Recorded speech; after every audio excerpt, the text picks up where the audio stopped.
This video is sponsored by Brilliant, but more on them at the end. Hello there and welcome back to another video. In today's video, I'm going to be building a sub $150 Minecraft server that's got enough horsepower to run multiple Minecraft servers and that can also support having several people on the servers at the same time. Plus, it will use software that makes it super easy to manage even if you're a beginner at hosting your own servers, so let's get right into it. This here is a Lenovo ThinkCentre M720E desktop PC. It's small form factor, meaning that it's decently compact while also being expandable, and this specific system has an Intel Core i5-9400 installed in it. It's also got 8GB of RAM, and I was able to score it for just $85 because it was sold under 4 parts are not working due to its lack of a storage drive. This is not too much of an issue for me though, and so I cracked this system open to install a 256GB NVMe SSD that cost me a little under $20. And while I was at it, I also upgraded the RAM to 16GB with a kit that you can easily find for around $20 with a bit of scrolling on eBay.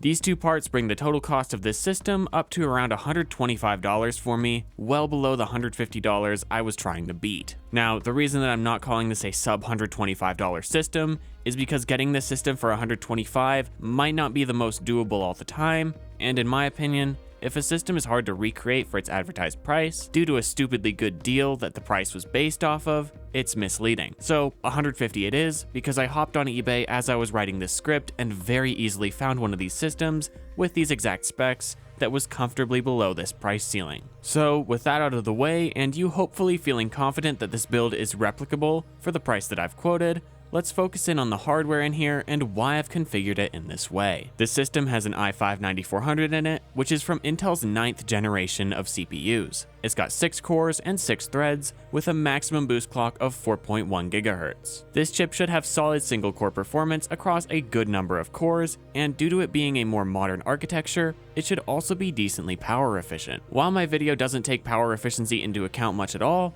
knowing that this chip is modern and therefore likely to be more power efficient is comforting. Moving on from the CPU though, let's have a look at memory and storage. I've loaded this system out with 16GB of memory, which when you're using 8GB sticks like I am, is the most memory this system can take because it's limited by its 2 DIMM slots. Of course, this system can take more memory if you use higher capacity DIMMs, but those are more expensive and it's a shame you can't just install 4 8GB sticks, which might be easier to acquire for cheap. As for the storage, I'm only using a single 256GB NVMe in the one NVMe slot in this computer. If you wanted to add more storage, this would be doable with the usage of either a bigger NVMe or an additional SATA drive. I haven't configured it for this video, but you could definitely consider using a small NVMe as a boot and main server drive, and adding a larger hard drive as a backup drive for all of your Minecraft server images. This would be great for not only protecting against data corruption or griefing in your Minecraft servers, but it would also protect you in the case that your NVMe drive fails in a data irrecoverable way. With the hardware out of the way, let's dive into the software configuration of this system. And I also want to quickly add, basically any old computer will work for this part of the video. You don't have to use an i5-9400 in a Lenovo M720E. This is just the hardware that I'm using, and hardware that I think is a good option if you're starting from nothing. If you already have an old PC, just use that. It should be fine, and worst case, it underperforms and you upgrade. The first thing that I did when I reassembled the system was boot it up and install Windows? Well, yes, I did install Windows, but this was only for one reason, to get Cinebench R23 numbers for this chip. I haven't dealt with the 9400 on my channel before, and figured that because of that, getting some baseline, comparable performance metrics would be wise. This chip scored 5,800 points in multi-core and 972 points in single-core, so nothing insane, but a very solid bit of performance that should be more than capable of running some Minecraft servers. Anyway, with that Windows jump scare out of the way, and I'm sure I caused some of you some major concern about my sanity in regard to running servers with that, it's now time to scare the other half of you. We're going to be running Linux on this server. Now, before you panic and click away looking for a Windows tutorial, I promise with the way that we're going to be using Linux today, the UI and setup process will be no more complex than something you'd find for Windows. So I got the server booted up into an installation media once again, but this time it was for Ubuntu Server 24.04.3. It's important that we use Ubuntu Server in this case because we do not want the full-fat version with a desktop GUI and the like, as we'll be running this server headless as well. This means that to manage the server, outside of the 15 minutes of initial setup, we won't need a keyboard, mouse, or monitor connected to the server at all. All of that stuff can be handled by another computer that's on the same network, like your regular desktop PC or your laptop. So after the initial setup, all the server will ever need is power and a network connection, which should absolutely be a wired connection. There is really no excuse to run a server on Wi-Fi. It will only increase lag and decrease reliability, and because this system doesn't have to be hooked up to a monitor, keyboard, and mouse, it likely won't be hard to tuck it in a corner next to your router where an Ethernet cable can reach it no problem. Anyway, with the Ubuntu installation, leaving the default settings for practically everything is perfectly fine. There are only 3 important notes that I have. One is to keep the IP that the server gives you in mind when you reach this screen. This is the IP that your router has assigned to the server, and this is where we'll be accessing it from this point forward. Don't lose this IP, or it might be a little trickier to get back in. Also, if you're newer to networking and are wondering why I'm showing you my IP, this is the private IP of this server, meaning that it's the server box's IP on my LAN network. Modern routers' default firewalls mean that no one can access this IP unless they're on my local network, and so others knowing it can't really do any damage. In fact, I can tell you that probably about 75% of people's routers have an IP of 192.168.0.1, but since that's a private IP, I can't really do anything with it. It's your WAN IP that's sensitive and needs to be secured, and I'll be talking more about that later. The second thing that matters during the Ubuntu install is your user password. Ensure that you pick a very secure password for this user, as I'm not going to be using any services today that allow you to bypass port forwarding. So this server will be port forwarded and therefore internet facing. Any internet facing system needs to have very secure user passwords. Do not skimp on this part. The third and final thing to keep in mind at this point in the process is that you want to make sure you tick the option to install OpenSSH server when prompted. This will allow us to SSH into this server, and SSH is basically what allows us to execute command prompt commands on this server from another computer over the network, hence enabling headless management. And now that Ubuntu is installed, we can log into our server using the username and password that we set and execute 2 important commands, the first of which is sudo apt update, and the second of which is sudo apt upgrade. It's very likely that nothing will need to be updated, especially if you've just created your install media, but it's always good to check. And after that, one thing that I forgot to do that I should have done before installing Ubuntu, but that's no problem to do now, is update the BIOS. Again, being an internet-facing system, security is important, and one of the biggest parts of security is keeping things updated, the BIOS being no exception. With that done, we can unplug the keyboard, mouse, and monitor from our PC and stash it anywhere where a power and network connection are available. To connect to our server from another computer that's connected to our network, to continue our setup, we now have to SSH in. This can be done a variety of different ways, either directly through the command prompt with a command such as SSH username at IP address, and then say yes to the warning Windows gives about security. However, I personally like to use the software PuTTY, and so that's what I'll be doing instead. After entering my server's IP into PuTTY, I connected and was given the login screen, meaning that it worked. I logged in with the username and password that we set during the install, and now I had a command prompt that's identical to the command prompt that was on the monitor connected to the server a few minutes ago. From here, I typed sudo apt install curl, which told me that the curl command was already installed, but if it wasn't installed, this command would have installed it for me. Anyway, I then typed this command on screen, which is a little more complicated than the previous ones. If you're wondering what that big vertical line is in the command and how to type one, hold shift and type a backslash on most keyboards and it should work just fine. After hitting enter, I waited a few minutes, and when I came back, this awesome app called CasaOS was installed. This is a wonderful web UI management tool for Linux servers, and now that this tool is installed, we're nearly done with all of our command line work for the rest of this setup. There was one more thing that I did using the command line, which comes later, but now I just typed my server's IP into my web browser and was greeted with CasaOS's setup page. Here I made another user with a different, also super secure password, and then went to the App Store and installed Crafty. I then went into Crafty's settings and had a look at where it was storing all of its files, which happened to be in a set of subdirectories inside of the /data/appdata/crafty directory, which I decided I didn't like. So I went back to my command prompt and made sure that I was in my main user's home directory, which I was. I then typed mkdir crafty, and now /home/chwtt/crafty was available to put all of these subdirectories into to make it easier to find files. You don't have to do this, I just chose to do this for my setup, and the default directory will work just fine if you want to keep it simple. Also, if you have a separate drive for backups, change the backups location to a location on that drive in this menu. You can leave the other locations on the main drive though for faster speed if your backup is a hard drive and your main drive is an SSD. I next was able to log into Crafty with the default credentials that it gave me, which were the username admin and a password that was stored in /home/chwtt/crafty/config/defaultcreds.txt. I was able to open this file using the nano command in my command prompt and copy and paste the password out of it. And the first thing that I did after logging in for the first time was change this password to something that's not stored in plain text on the system, and at this point, you're probably seeing the trend with passwords in this video, and I promise you, this is the last unique, super secure password you need to make. Now we've got all of the main software set up, complete for our server, and we can finally make our first Minecraft server instance now. On the Crafty dashboard, after clicking Create New Server, I was greeted with all of the options for creating a Minecraft server, of which there are many. Crafty supports both Minecraft Java and Minecraft Bedrock servers, and not only can you create servers from scratch on Crafty,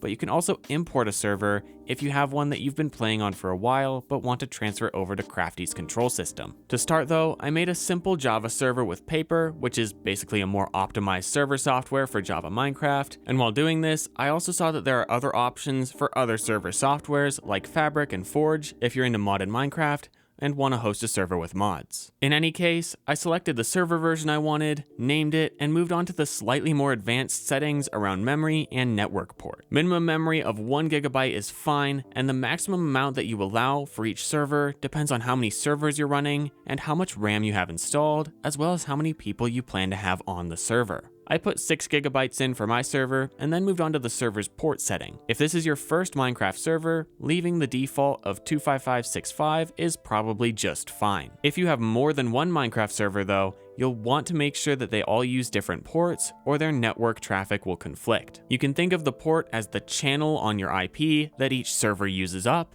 and so if you're hosting 3 servers, you will have 3 separate channels that people can connect to, hence 3 different port numbers. I have 2 Minecraft servers running on my network already on different computers, and they're on ports 25565 and 25566. So I set my port to 25567 to avoid any conflicts. With that, I hit build server and the server was made. On the servers page, I clicked the button to run the server, accepted the Minecraft EULA, and shortly after, the server was available to be connected to. However, before I even connected to my server, I chose to set up one more thing that I strongly recommend you set up too: backups. I've had an incident before where I've had a backup save a Minecraft server that me and my friends have put hundreds of hours of progress into, and because of that incident, I will never even consider skipping the step of backups ever again. They will save you at some point. Please make sure that you have them in place. So I went and I edited the default backup that was already put in place by Crafty and chose the settings that I wanted. I then went over to the schedule tab and added a new scheduled task, which will automate the backups of this server. I selected my backup policy for the thing that the schedule will execute, and boom, automated backups are set up. Of course, I should still test that the backups work and that I can restore from one easily. So I went back over to the backup tab and took a backup now. Then I finally connected to the server to check that it's up and so that I could do something that I could undo with the backup that I just took to ensure that it's working correctly. So I went over to Minecraft and typed in the IP of my server, 10.0.0.82, and then put a colon and the port number. If you're running on port 25565, this part is unnecessary, but if you're using any other port than the default, you do need to specify which one you're using with the colon and the port number. I was able to connect to the server just fine, and after building a small dirt tower, I logged off and restored from my backup by going to my backup policy in the backups tab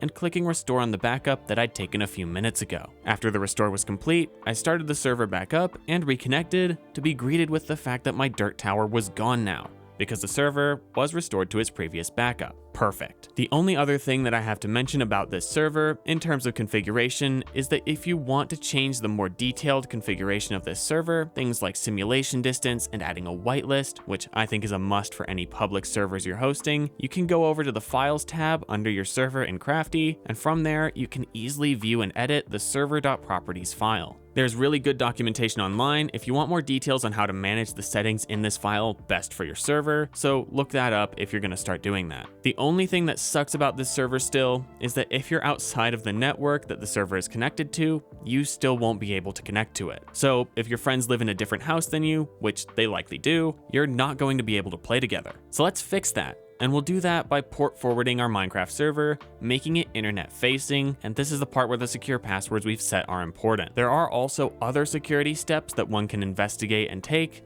that I'm not including in this video, and these are things like setting up UFW firewall rules and using only key-based SSH authentication, but this video is already long and these steps are extra steps. If you've followed what I've done so far and have taken me seriously about the unique, complex passwords for every user we've made, you'll be fine as long as you also keep your server up to date. To make our Minecraft server available over the internet, we need to go into our router, and everyone's router will look slightly different, so you might have to dig for your specific settings for a while, but once you find them, we'll go in and we'll create a new port forward. Also at this point, setting our server's IP to be a fixed IP address in our router is wise, though most seem to do this automatically when you make a port forward. This port forward will point you to the IP of our Minecraft server, and will forward the port 25567 in my case, from the WAN IP to the LAN IP. And remember, the WAN IP is your IP that you should protect and only give to people that you really trust, not to do anything malicious with it, as this is where you could get DDoSed. But what this port forward setup basically means is that our router will look for all traffic coming into its public WAN IP address on the port that we specified, 25567, and it will send that traffic directly to the LAN IP that we specified,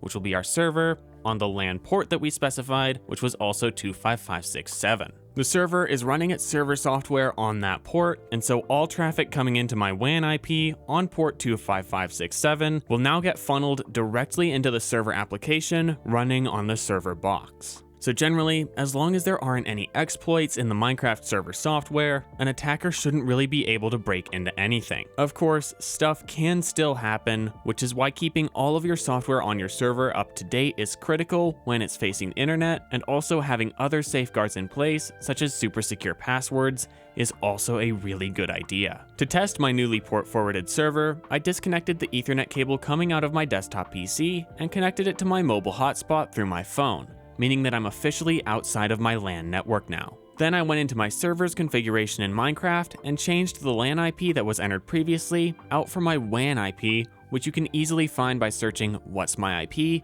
on any device connected to your home network. Then I tried connecting again and I was in. So now anyone who has your WAN IP and the right port can connect to the server, including your friends, but also anyone else, so make sure you set up a whitelist. But in any case, that's all I have to show you right now. Hopefully you enjoyed this tutorial on setting up an easy and affordable Minecraft server, and hopefully this has given you a solid foundation to grow out and learn how to install things like plugins, mods, configure whitelists, and more with your Minecraft servers, and become an awesome server hosting friend. And I also really hope that the bits of Linux command line didn't scare anyone off. However, if you do find the Linux command line scary, or any kind of computer programming in general to be scary, I have something to tell you about that I think you might be able to benefit from, and that is today's video sponsor, Brilliant. Brilliant is an online, interactive learning platform that's a super powerful tool for learning problem-solving skills in an accessible way. Brilliant has several great courses on computer science and computer programming, which teach you these topics in easily digestible, interactive ways. The information is presented in small bits that are then tested immediately after by having you solve problems with the information you just learned, which I think is one of the best ways to cement the concepts that you learn into your brain in a way that you'll actually remember them